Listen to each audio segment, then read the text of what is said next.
네, 안녕하세요. 오늘 딥다이브에서는 K-뷰티 ODM 업계의 강자죠. 이른바 색조 맛집으로 불리는 CNC 인터내셔널을 한번 깊게 파헤쳐 보겠습니다. 당신이 보내주신 그 상세한 투자 분석 보고서 잘 봤습니다. 그건 토대로 오늘 이야기를 좀 풀어가 보죠. 지금 CNC 주가를 보면요. 사모펀드가 경영권을 인수했고 또 2분기 실적이 아주 극적으로 좋아졌어요. 이런 큰 변화 뒤에 약간 숨고르기를 하는 듯한 모습인데요. 근데 흥미로운 건 그 PE, 사모펀드가 인수한 가격이 41,100원이거든요. 근데 지금 주가는 37,750원. 이거보다 낮아요.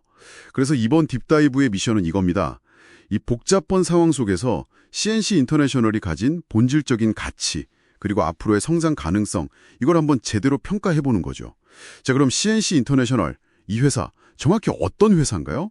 보고서 보니까 포인트 메이크업 ODM 강좌, 색조 맛집 이런 표현 쓰면서 선제적 제품 기획력을 핵심 경쟁력으로 꼽던데요. 네, 맞습니다. 특히 그 립 제품하고 아이 메이크업 분야에서는 뭐 거의 독보적이라고 할 수 있죠.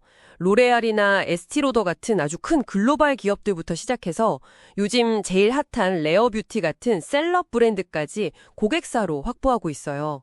여기서 중요한 건 단순 하청 생산, 그러니까 OEM이 아니고요. 제품 개발 기획까지 주도하는 ODM 모델이라는 점입니다.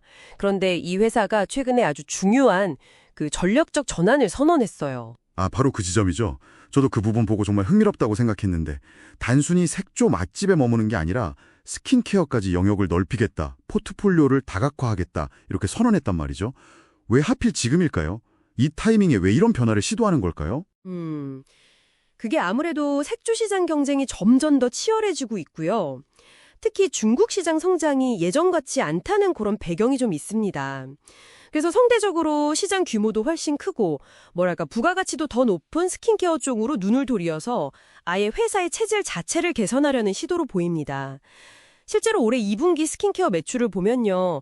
작년 같은 기간보다 무려 364.9%나 급증했어요. 가능성을 확실히 보여준 거죠. 최종 목표는 글로벌 종합 뷰티 ODM으로 도약하겠다 이겁니다.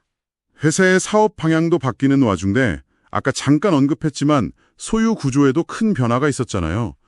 사모펀드, 어센트 에코티 파트너스라는 곳이 1,450억 원 규모의 유상증자 방식으로 경영권을 인수했어요. 유상증자는 새로운 주식을 발행해서 자금을 조달하는 거고요. 사모펀드는 기본적으로 회사를 사서 가치를 키운 다음에 되팔아서 수익을 내는 전문 투자 회사죠. 근데 이들이 매긴 가격 41,100원. 이거보다 현재 주가가 낮다는 거. 이게 당신에게는 어떤 의미로 다가오나요? 네, 그 41,100원이라는 가격이요. 단순한 숫자가 아닙니다. 그건 새로운 경영진에게는 일종의 원가 부담이 될 수도 있고요. 시장 참여자들에게는 이 회사의 가치를 최소 이 정도는 보고 들어왔구나 하는 강력한 기준선 조카를 하거든요. 특히 이번 인수를 통해서 1,000억 원이라는 M&A 자금, 그러니까 기업 인수합병 자금을 확보했어요.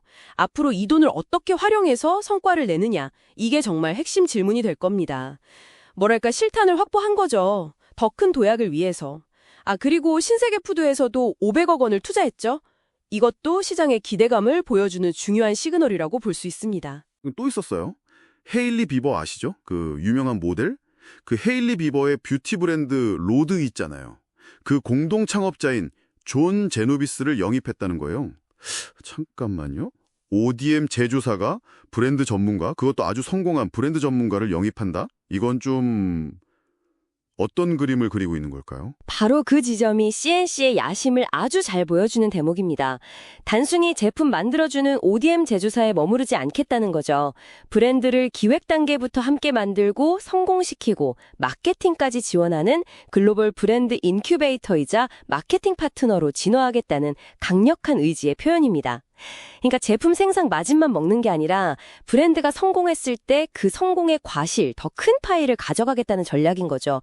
이걸 이제 종합 화장품 그룹으로 나아가기 위한 신호탄으로 해석할 수 있는 겁니다. 물론 브랜드 전문가 한 명 영입한다고 해서 제조사의 BNA가 하루아침에 확 바뀌긴 어렵겠죠. 그건 맞습니다. 하지만 회사가 가고자 하는 방향성만큼은 아주 분명해 보이네요. 그렇다면 장밋빛 미래만 있는 걸까요? 보고서에서는 당장 3분기 실적이 시장 기대치보다 좀 낮을 수 있다는 우려도 제기하고요. 또 여전히 주가가 실적 대비로는 좀 비싸다, 이런 밸류에이션 부담 이야기도 하던데요.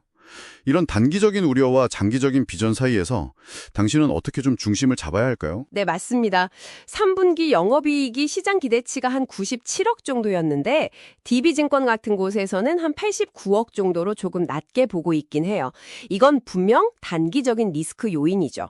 그리고 밸류에이션 부담이라는 건 현재 주가의 미래 성장에 대한 기대감이 이미 상당히 반영되어 있다는 뜻이거든요. 그래서 실적이 조금이라도 기대를 밑돌면 실망 매물이 나올 수 있다는 거죠.